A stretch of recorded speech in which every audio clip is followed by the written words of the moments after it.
The billionaire's laughter, a second chance at joy. You won't believe what happened next. Imagine a world where unimaginable wealth can't buy happiness, and a father's heart is as broken as his son's spirit.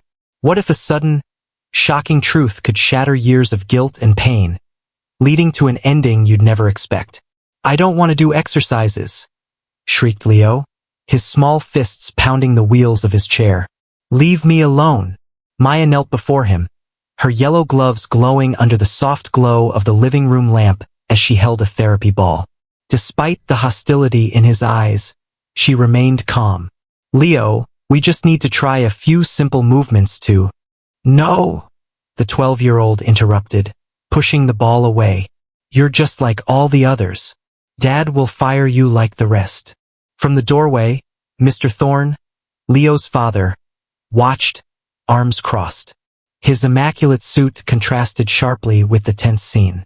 His face held the same cold expression it had for the past 2 years. "Leo's right," Mr. Thorne said, his voice clipped. "The other 6 therapists lasted less than a month each. What makes you think you'll be any different, Ms. Ramirez?" Maya slowly rose, her gaze unwavering from the boy. Her eyes reflected determination, not defeat. "Because I won't give up," she replied, her subtle Spanish accent firm. "And because Leo needs someone who understands that healing isn't just about exercises." Mr. Thorne scoffed, approaching with measured steps. "Ms. Ramirez, this is a job, not a charity mission. My son needs professional physical therapy, not fairy tales." "And what do you need, Mr. Thorne?" Maya challenged, turning to face him boldly. "More excuses to avoid being present in your son's life?" Silence stretched through the room. Leo looked at his father expectantly, bracing for an explosive reaction. But Mr. Thorne only clenched his jaw. "You know nothing about my family," he murmured, his voice dangerously calm. "I know enough," Maya retorted. "I know this child has lost more than the use of his legs. He's lost his dad too." Mr. Thorne took a step towards her, but Leo's voice stopped him. "Stop!" the boy cried, tears welling in his eyes. "It's always the same. Someone new comes, you two fight, and then they leave." The room fell into absolute silence. Leo hung his head, his shoulders trembling. "I don't want you to leave," he whispered. "But I also don't want to do stupid exercises that don't help." Maya approached him again, slower this time. She sat on the floor at his eye level. "You know what? You're right. Normal exercises are boring," she said with a smile. "What if we play a game instead?" Leo looked at her suspiciously. "Play what? Have you ever been a pirate?" Maya asked, and for the first time, she saw a flicker of curiosity in his eyes. Mr. Thorne watched from his spot, still tense but intrigued by Leo's shift in attitude. "Pirates are silly," Leo murmured, but without the earlier hostility. "Ah, but that's because you haven't met Captain Leo the Brave," Maya responded, adopting a dramatic voice. "I've heard he's the cleverest pirate on all the seas." For the first time in months, Leo's lips curved slightly upward. "Really? Really? But he needs to find a very special treasure hidden in this house. Do you think you could help him?" Leo looked at his father, who remained motionless but attentive. "Can Dad play too?" he asked in a small voice. Mr. Thorne tensed, but before he could refuse, Maya interjected. "Pirates always need a good first mate," she said, looking directly at Mr. Thorne. "What do you say, sir? Are you ready for an adventure?" Mr. Thorne looked at his son, then at Maya, feeling something strange in his chest. It had been so long since he'd seen hope in Leo's eyes. "Me? I have work," he began, but Leo's expression immediately crumpled. "Of course, you always have work," the boy murmured, retreating into his shell. Maya stood up and looked at Mr. Thorne with a mix of defiance and pleading. "The most valuable treasure any pirate can find is right here," she said softly. "You just need to decide if it's worth searching for." Mr. Thorne stood there, feeling the weight of Maya's words and his son's expectant gaze. For the first time in 2 years, the house didn't feel completely empty. "All right," he said finally, loosening his tie. But only for an hour. Leo's face lit up with a small but genuine smile, and Maya felt something had changed in that room. It was just the beginning, but it was a beginning. A new crew and a hidden treasure. 3 weeks had passed since Maya arrived at the Thorne residence, and the transformation was undeniable. The main living room had become the bridge of a pirate ship, with sheets draped from the ceiling like sails and cushions strategically placed as sea obstacles. "Captain Leo!" Maya shouted from the other end of the room, a red bandana tied around her head. "The sea monsters have blocked the path to Treasure Island." Leo skillfully maneuvered his wheelchair between the cushions, laughing as he dodged the tentacles Maya waved with a rope. "They can't stop us," Leo responded, brandishing a cardboard sword. "We're the bravest pirates in the ocean."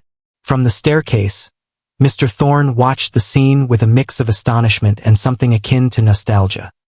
His son moved with an agility he hadn't shown in months, spinning and navigating his chair as if it were an extension of his body. "First Mate Thorne," Maya called to him. "We need reinforcements." Mr. Thorne slowly descended the stairs, still in his dress shirt, but without the tie he'd abandoned on the first day of games. "What does the captain need?" "The cannons," Leo exclaimed. "We have to shoot the monsters." For the next hour, Mr. Thorne found himself crawling on the floor, making explosion sounds, and pretending to be defeated by his son's strategic skills. When they finally found the treasure, a box of cookies Mrs. Henderson had hidden, all three collapsed on the sofa, breathing heavily. "That was amazing," Leo said, his cheeks flushed with excitement. "Can we be astronauts tomorrow?" "If you want," Maya replied, tucking loose strands of hair behind her ear. "But first, you need to rest, Captain." Mr. Thorne looked at his son, noticing something he hadn't seen in a long time. Leo was genuinely happy. His eyes sparkled with the same mischievous glint he'd had before the accident.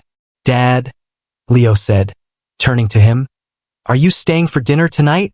The question caught Mr. Thorne by surprise. For months, he'd eaten alone in his office or at a downtown restaurant. I have some reports to review." "Please," Leo insisted. "Maya says she's cooking Spanish paella. I've never tried paella." Mr. Thorne looked at Maya, who shrugged with a smile. "It's just paella," she said. "Nothing out of this world." "All right," Mr. Thorne conceded. "I'll stay for dinner." That night, as Maya cooked and Leo told her about his adventures of the day, Mr. Thorne found himself truly present for the first time in years. The kitchen filled with the aroma of saffron and seafood, and the sound of Leo's laughter. "How did you learn to cook?" Leo asked, watching fascinated as Maya stirred the pan. "My grandma taught me," Maya replied with a nostalgic smile. "She used to say that a meal made with love could cure any sadness." "Does your grandma live in Spain?" Mr. Thorne asked, noticing a subtle change in Maya's expression. "Not anymore," she answered softly. "She and my parents, and my little brother Mateo, died 3 years ago in a mudslide." Silence spread through the kitchen. Leo stopped playing with his cutlery and looked at Maya with understanding eyes. "That's why you're here," the boy said with wisdom beyond his years. "Like us. Because sometimes families break." Maya nodded, gently touching Leo's head. "But also because sometimes they can be fixed in new ways," she added, briefly looking at Mr. Thorne. After dinner, while Leo watched TV in the living room, Mr. Thorne helped Maya wash the dishes. It was a strange domestic moment for him, accustomed to others handling these tasks. "Thank you," Mr. Thorne said as he dried a plate, "for what you do with Leo. I hadn't seen him so happy since the accident," Maya completed softly. Mr. Thorne nodded, feeling the familiar knot in his stomach.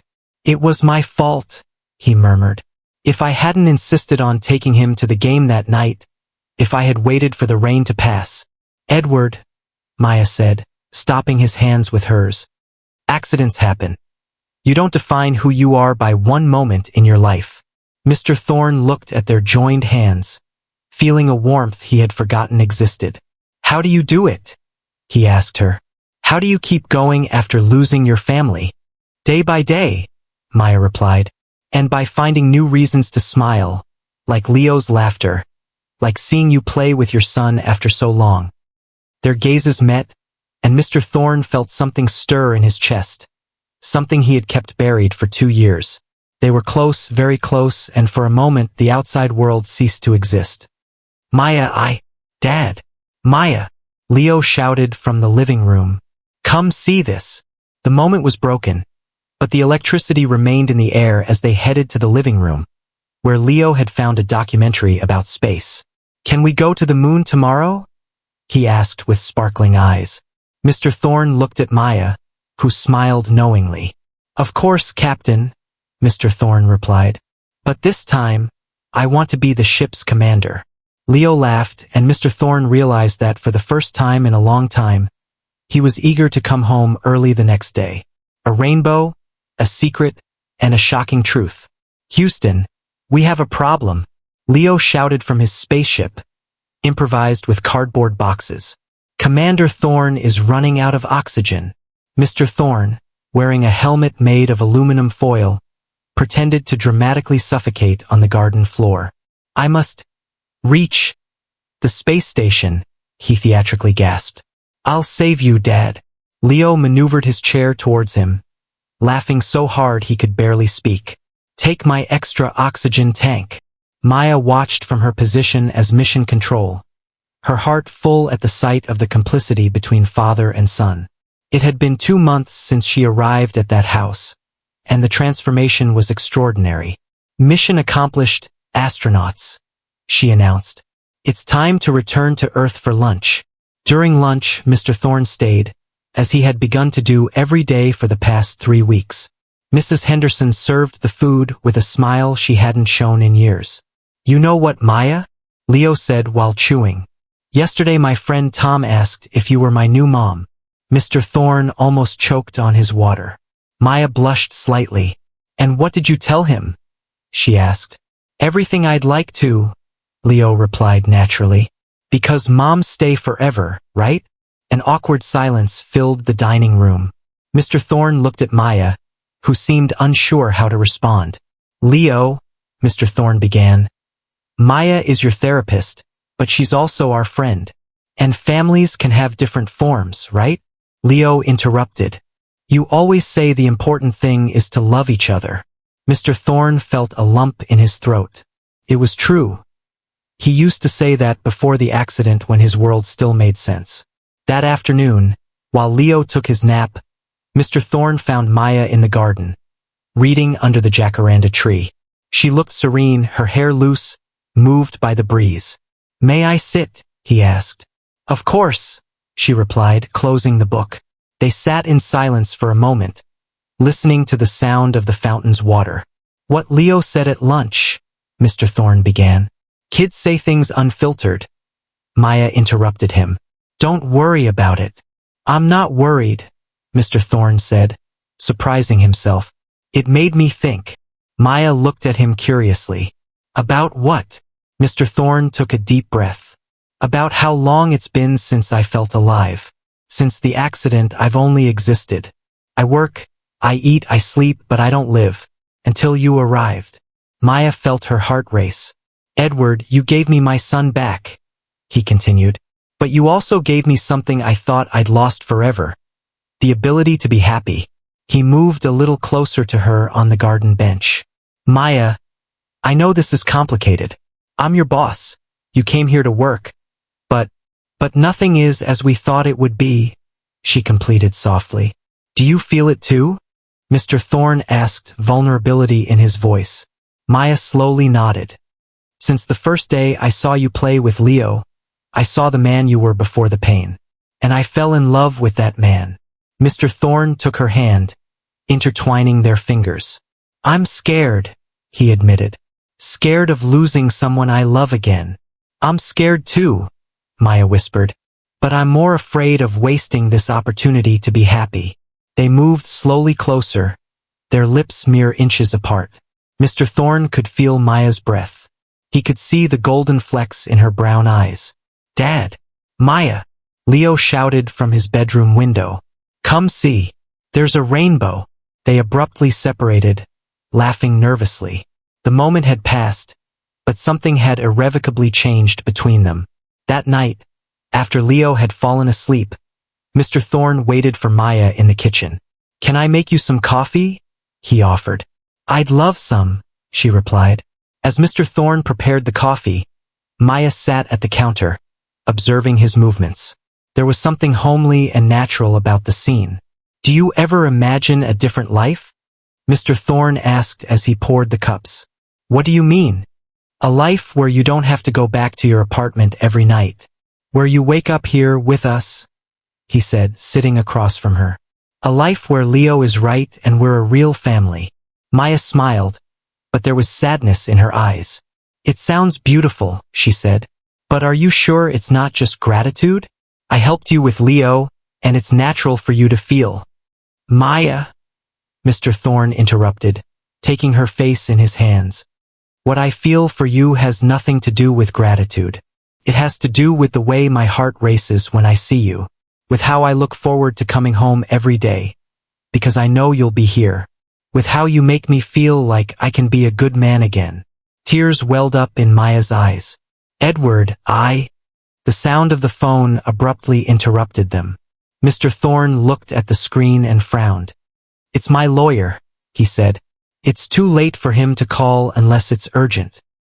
He answered the call, and Maya watched as his expression gradually shifted from confusion to shock, and finally to something akin to terror. "I understand, yes. We'll talk tomorrow." He hung up the phone with trembling hands. "What's wrong?" Maya asked, alarmed. Mr. Thorne pulled away from her, as if he had suddenly remembered a painful reality. "Sophia Miller is suing me again," he said, his voice hollow. "The woman from the other car. Her lawyer found new witnesses who say I was speeding." "But that's not true," Maya said, standing up. "The police report." "The police report could be wrong," Mr. Thorne interrupted, his face hardening. "Maybe I was going too fast. Maybe it was my fault." "Maya, no." "You know what?" he said, turning to her with cold eyes. "This was a mistake, all of this. Leo is getting too attached to you, and I lost perspective." Maya felt as if she had been slapped. "What are you talking about? You're my employee, Maya. Nothing more. And I think we both forgot that for a moment." The words came out crueler than Mr. Thorne intended, but fear and guilt had taken control of his mind. Maya looked at him with pain and disappointment. "You're right," she said, her voice breaking. "For a moment, I forgot my place here." She picked up her bag and headed for the door. "Maya, wait." "No," she said without turning. "Tomorrow we'll talk about Leo's therapy schedule. Professionally." Mr. Thorne was left alone in the kitchen, hating himself, but feeling unable to stop the self-destructive pattern he had adopted since the accident. Upstairs, Leo heard the door close and wondered why, once again, the people who made his dad happy always ended up leaving. The truth revealed and a path to forgiveness. The following days at the Thorne household were tense and cold. Mr. Thorne had returned to his old patterns, leaving early, coming home late, and when he was present, maintaining a professional distance with Maya that hurt more than any shout. "Good morning, Ms. Ramirez," Mr. Thorne said that Tuesday morning, using the formal tone he'd abandoned weeks ago. "How's Leo's progress?" Maya, who was preparing therapy materials, didn't even look up. "Within normal parameters, Mr. Thorne," she replied with the same coolness. "Though he has shown some regression in his motivation since the weekend." Leo, sitting in his chair amidst the tension, looked at them both with confusion and pain. "Why are you talking like that?" he finally asked. "You sound like strangers." "Because that's what we are, Leo," Mr. Thorne replied without looking at him. "Ms. Ramirez is your therapist, nothing more." Leo's face crumpled. "But on Friday we played astronauts and we all laughed." "It was an exception," Mr. Thorne cut in. "I need you to focus on your therapy, and I need to focus on work." Maya felt a knife twist in her chest at Leo's pained expression, but she maintained her professional composure. "Leo," she said softly, "how about we start with some strengthening exercises?" "I don't want to," Leo mumbled, crossing his arms. "I don't want to do anything." Mr. Thorne headed for the door, but his son's voice stopped him. "You don't love me anymore, Dad." Mr. Thorne tensed, but didn't turn around. "Of course I love you, Leo. That's why I need to work, to give you the best." "But you already had the best," Leo whispered. "We had Maya, and we were happy, and now everything is broken again." Mr. Thorne left the room without responding, leaving Leo in tears and Maya struggling to hold back hers. During the therapy session, Leo barely cooperated. He refused to participate in any activity that required creativity or fun, responding only with monosyllables. "Do you want to talk about what's happening?" Maya asked gently. Leo looked at her with eyes full of sadness. "Are you leaving too?" "Why do you ask that?" "Because it always happens," Leo said. "Dad gets happy, then he gets scared and angry, and then people leave. Like Mom." Maya knelt in front of him. "Leo, your mom didn't leave because your dad got angry. She got sick." "I know," he interrupted. "But after the accident, Dad became like a ghost. And when you arrived, he became my real dad again. But now he's a ghost again." Maya felt her heart break as she heard the painful wisdom in the child's words. "Sometimes adults get scared when good things happen," she explained. "They're afraid of suffering again." "Are you scared?" Leo asked. Maya nodded honestly. "Yes, I'm scared. But you know what scares me more? Giving up before trying." Leo looked at her with curiosity. "What do you mean?" "That maybe your dad needs time to remember that he deserves to be happy. And maybe I need to be braver." That afternoon, Mr. Thorne returned later than usual, hoping to avoid any casual encounter with Maya, but he found her in the kitchen preparing dinner. "Where's Mrs. Henderson?" he asked without looking at her. "I gave her the afternoon off," Maya replied. Leo asked for paella for dinner. "You didn't have to stay," Mr. Thorne said, loosening his tie with tense gestures. "Leo asked me to stay," she responded. "And unlike some people, I don't say no to that child when he needs me." Mr. Thorne felt the insinuation like a slap. "You're out of line. Out of line."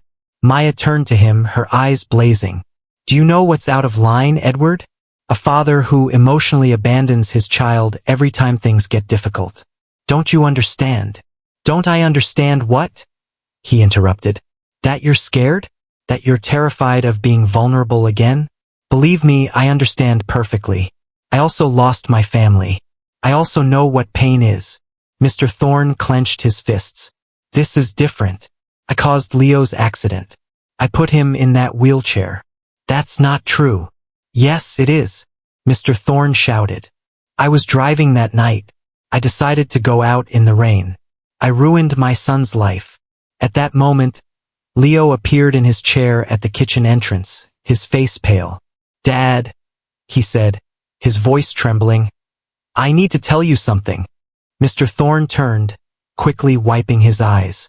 "Leo, it's not the time." "Yes, it is the time," Leo interrupted, approaching them.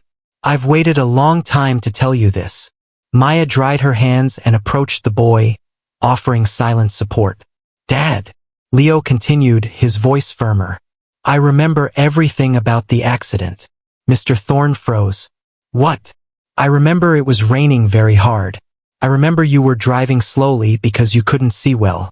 And I remember the other car ran the red light." Leo's words fell like bombs in the silence of the kitchen. "Leo, you don't have to?" "Yes, I do," the boy interrupted, tears streaming down his cheeks. "Because you think it was your fault, but it wasn't your fault, Dad. The other man ran the red light. You braked, but you couldn't stop in time because it was very wet." Mr. Thorne slowly approached his son, his legs trembling. "Why? Why did you never tell me this?" Leo sobbed. "Because after the accident you got very sad, and I thought if I talked about the accident you would get even sadder. And then so much time passed that I didn't know how to tell you anymore." Mr. Thorne knelt in front of his son's chair, taking his small hands in his. "Leo, my love, I'm so sorry. I'm sorry for abandoning you, for being absent, for making you carry this secret." "I don't blame you, Dad," Leo whispered. "But I missed you so much. I missed my dad who played with me and made me laugh. Mr. Thorne hugged his son tightly, feeling years of guilt begin to release from his chest. Maya watched the scene with tears in her eyes, maintaining a respectful distance, but ready to offer support if they needed it. I promise, Mr. Thorne murmured against Leo's hair, that I will never abandon you like that again. I promise I will be the dad you deserve. Leo clung to him, feeling for the first time in 2 years that his family could heal. When they finally separated, Mr. Thorne looked at Maya with eyes full of gratitude and regret. Maya, Shoo, she said softly. Now the important thing is that you two are okay. But Mr. Thorne knew he had a lot to repair, and that perhaps he had already lost his chance with the woman who had saved his family. A new chapter begins. Forgiveness and a future. The days following the moment of revelation were like waking from a 2-year nightmare. Mr. Thorne took a full week off work, for the first time since the accident, dedicating himself completely to reconnecting with Leo and processing the truth his son had silently carried. You know what, Dad? Leo said as they had breakfast together in the garden. I feel lighter, like I've been carrying a very heavy suitcase and finally put it down. Mr. Thorne smiled, pouring more orange juice into his son's glass. I feel that way too, champ, like I can breathe again. Maya watched from the kitchen, maintaining her professional distance, but feeling relieved to see the transformation in both of them. Mr. Thorne no longer had that constant tension in his shoulders, and Leo had regained the sparkle in his eyes. Good morning, Ms. Ramirez, Mr. Thorne greeted when she approached with the therapy materials. How do you plan to torture my son today? It was an attempt at a joke, but Maya maintained her professional tone. Basic strengthening exercises and coordination work, she replied formally. Leo looked between the two adults with frustration. Are you two going to keep acting like strangers forever? He asked. Because it's really weird. Mr. Thorne and Maya looked at each other briefly before looking away. Leo, things are complicated between adults, Maya explained. No, they're not, Leo retorted with the brutal honesty of a 12-year-old. You two like each other, I know it. Dad's happier when you're here, and you smile differently when he's around. Mr. Thorne cleared his throat uncomfortably. Leo, Maya and I need to have some private conversations before. Before what? An unknown voice asked from the garden entrance. Everyone turned to see an elegant woman in her mid-40s accompanied by a man in a suit. Sophia? Mr. Thorne stood up, surprised. What are you doing here? Sophia Miller, the woman from the other vehicle in the accident, approached with determined steps. Her face showed a mix of determination and something that looked like pain. I've come to talk to you, Edward. About the lawsuit, about the accident, about everything, she said, briefly looking at Leo. And I think your son should hear this too.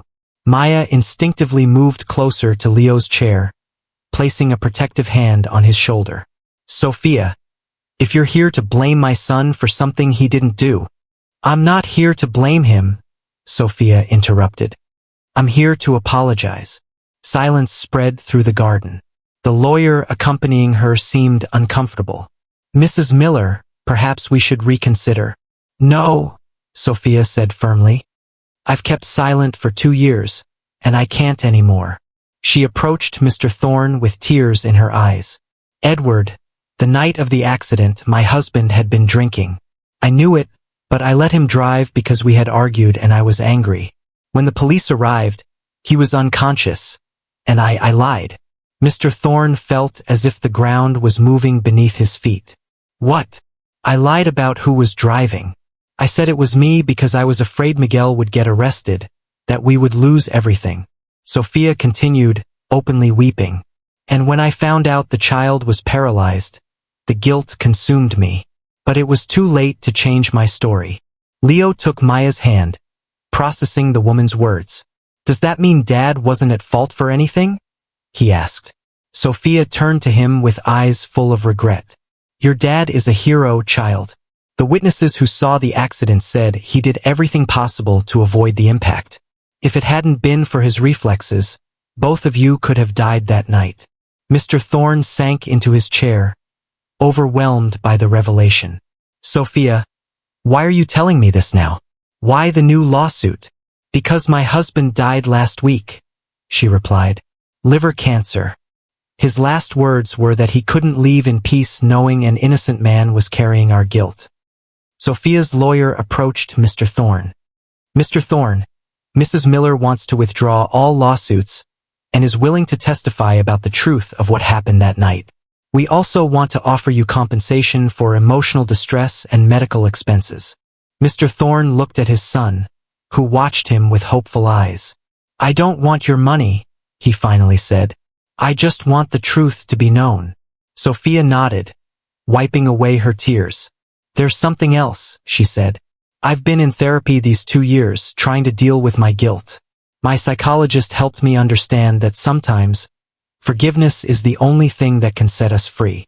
She approached Leo, kneeling in front of his chair. Child, could you forgive a very silly lady who made a terrible mistake out of fear? Leo looked at Maya, who nodded encouragingly, then at his father, who smiled proudly. My dad says we all make mistakes, Leo replied wisely.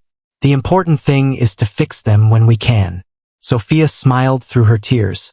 You are a very wise child. After Sophia and her lawyer left, the family remained in the garden, processing everything that had happened. Dad, Leo said, this means you don't have to feel guilty anymore. Mr. Thorne knelt in front of his son, taking his hands.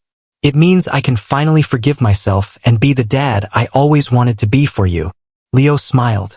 And does it mean you can be happy with Maya? Mr. Thorne looked at Maya, who had remained silent throughout the exchange. That depends on whether she can forgive a very silly man who hurt her out of fear. Can you both give me another chance? He asked, vulnerability in every word. Leo extended his arms toward both adults. Family hug. Mr. Thorne and Maya embraced Leo, and for the first time in days, allowed themselves to be close to each other again. We still have a lot to talk about, Maya murmured against Mr. Thorne's ear. We have all the time in the world, he replied, feeling for the first time in 2 years that the future was a promise, not a threat. At that moment, Mrs. Henderson appeared at the garden door with a tray of lemonade and a smile that lit up her entire face. Does anyone want to celebrate that this family is finally complete? And for the first time in a long time, everyone said yes. A proposal, a miracle, and a forever family. 2 weeks had passed since Sophia's visit, and the Thorne household breathed a tranquility it hadn't known in years. Mr. Thorne had returned to work, but now with more flexible hours that allowed him to be present for family meals and Leo's therapy sessions. Dad, can I ask you something? Leo said as they had paella that Maya had prepared for dinner. Of course, champ. What is it?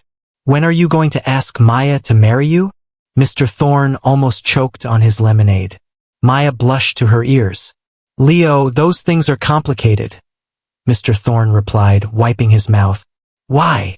Leo insisted with the relentless logic of a child. You love each other. I love you both. She practically lives here already. Mrs. Henderson says you just need to make official what's already obvious. Mrs. Henderson, who was serving more paella, smiled knowingly. Children and old folks always tell the truth, Mr. Thorne. It's just. Mr. Thorne began, looking nervously at Maya. There are professional protocols. Maya has her job, her visa. My visa? Maya asked, surprised. Edward, have you been investigating my immigration status? It's not that, Mr. Thorne quickly clarified. It's just that I don't want to complicate things for you. Maybe you prefer to go back to Spain someday or accept that offer from the Children's Hospital. Maya put her fork down on the plate. What offer from the Children's Hospital? Mr. Thorne realized he had said too much. Dr. Lopez called yesterday. They want to offer you the head of the pediatric physical therapy department. It's a great opportunity, Maya. I can't be selfish and ask you to turn it down for what? Maya interrupted. For you? For Leo? For this family we've built together. Leo looked between the two adults with growing concern. Is Maya leaving? Nobody's going anywhere, Maya said firmly, taking Leo's hand. But I need to talk to your dad alone. An hour later, Leo was in his room playing video games, while Mr. Thorne and Maya walked in the garden under the moonlight. Edward, do you really think I would leave now? Maya asked, stopping by the fountain. It's a great professional opportunity. You are my great opportunity, she interrupted him. You and Leo, this family, don't you understand? Mr. Thorne approached her, taking her hands. I understand, but I also understand that you have dreams, professional goals. I don't want to be the man who prevents you from growing. Maya smiled tenderly. Edward Thorne, do you know what my dream was when I arrived in this country? To survive. To find a purpose after losing my family. You gave me more than that. You gave me a new family. You gave me love. You gave me the chance to be a mother to the most wonderful boy in the world. Really? Mr. Thorne asked, hope in his voice. Really? Besides, she added with a mischievous smile, who says I can't have both? I accepted the hospital's offer, but it will be part-time work. Mornings will be for Leo, afternoons for other children who need help. Mr. Thorne looked at her in amazement. You already accepted? Yes, but with one condition. That they allow me to implement the play therapy program I developed with Leo. I want to help more families like ours. Mr. Thorne felt a wave of pride and love that almost overwhelmed him. You're incredible.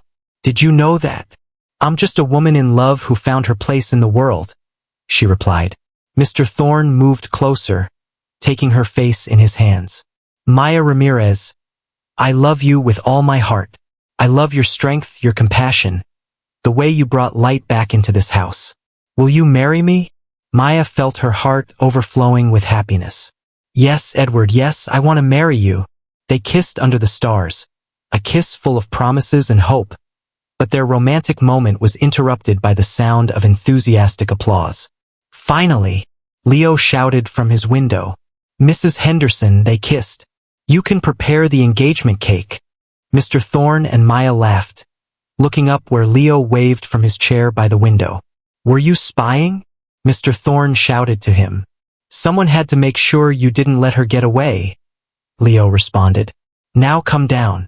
We have to plan the wedding. The next day, Mr. Thorne came home early with a special surprise. He had decorated the garden with Spanish lights and flowers, creating a magical atmosphere. What is all this? Maya asked when she came out of the house. I wanted to ask you to marry me the right way, Mr. Thorne said, kneeling before her with a velvet box with witnesses and everything. Leo appeared in his chair, beaming with excitement, accompanied by Mrs. Henderson, who had tears in her eyes. Maya Ramirez, Mr. Thorne began, opening the box to reveal a beautiful ring with a diamond surrounded by sapphires. Will you be my wife and Leo's mom officially? Yes, Maya exclaimed, extending her trembling hand. Mr. Thorne put the ring on her finger and stood up to kiss her, but Leo interrupted them. Wait, I have a surprise too. Maya and Mr. Thorne turned to him, curious. What surprise? Maya asked. Leo took a deep breath, and with great effort, he pushed himself up to stand beside his chair. He took a hesitant step, then another, and another until he reached where his parents stood.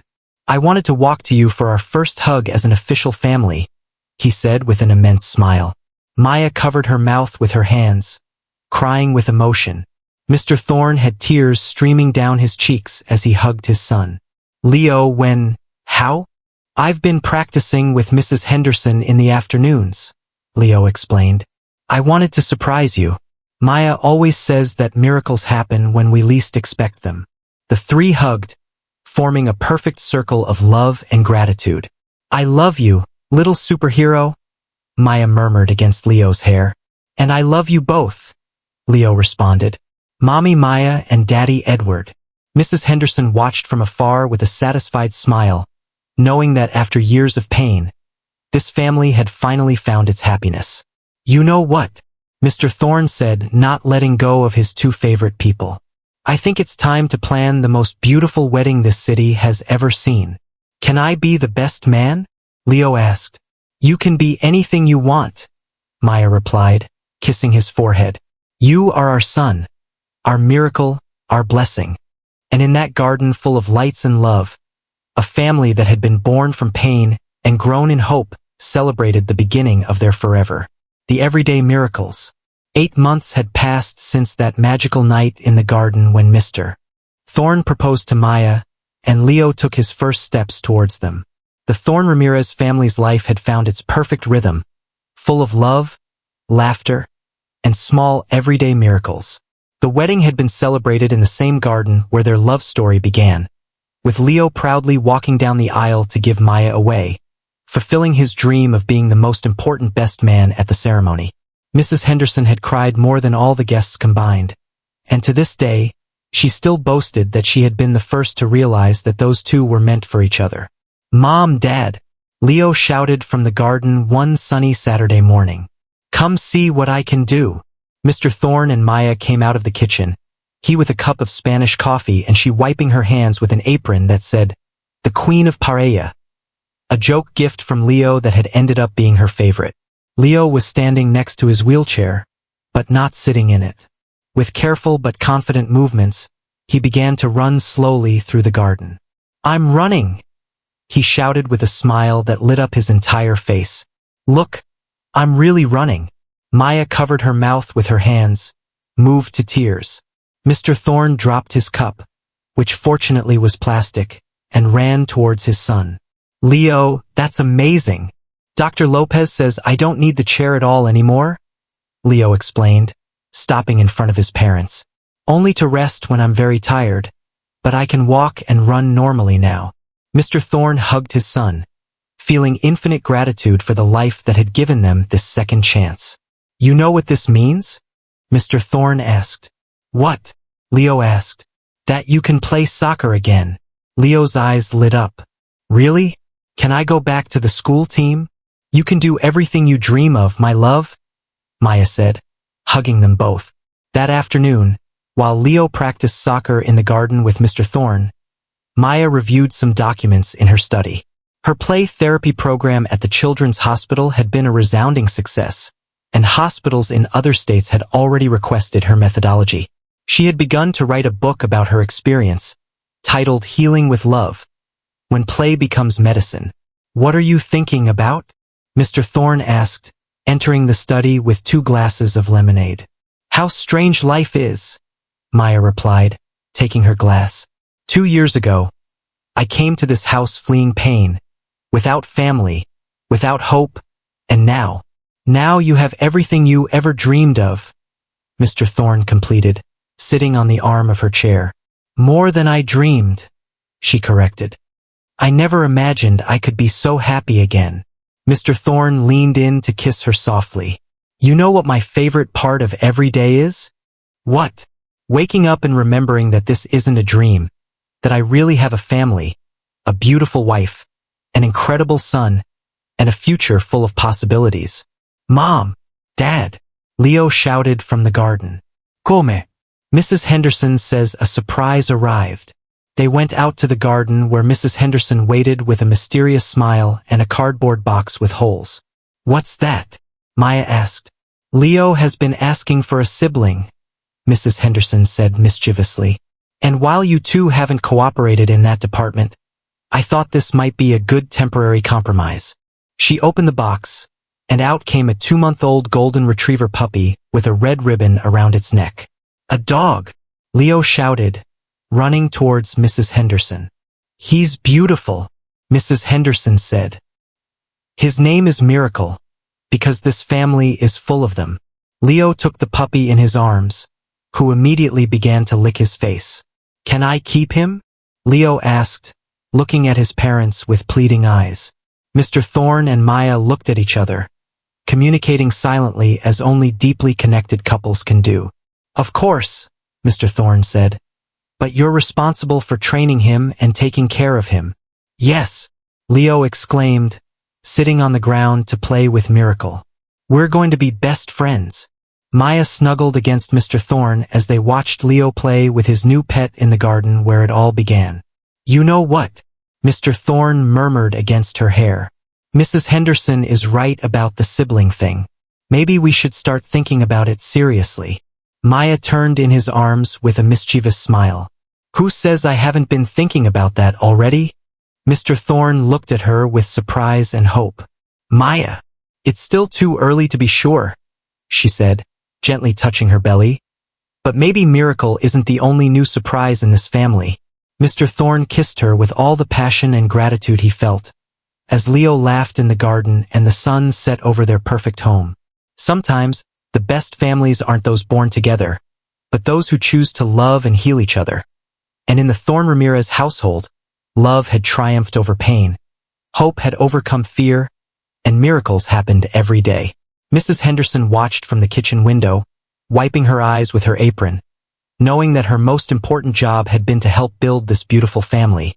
Because sometimes true love needs a little push from those who can see what scared hearts don't dare to acknowledge. And so, as night fell over the hills, a complete family prepared for all the adventures tomorrow would bring, knowing that together they could face anything, because they had learned that true love not only heals broken hearts, but also has the power to create everyday miracles for those who dare to believe in second chances. What do you think of this story? Let me know in the comments below. And don't forget to like and subscribe for more amazing tales.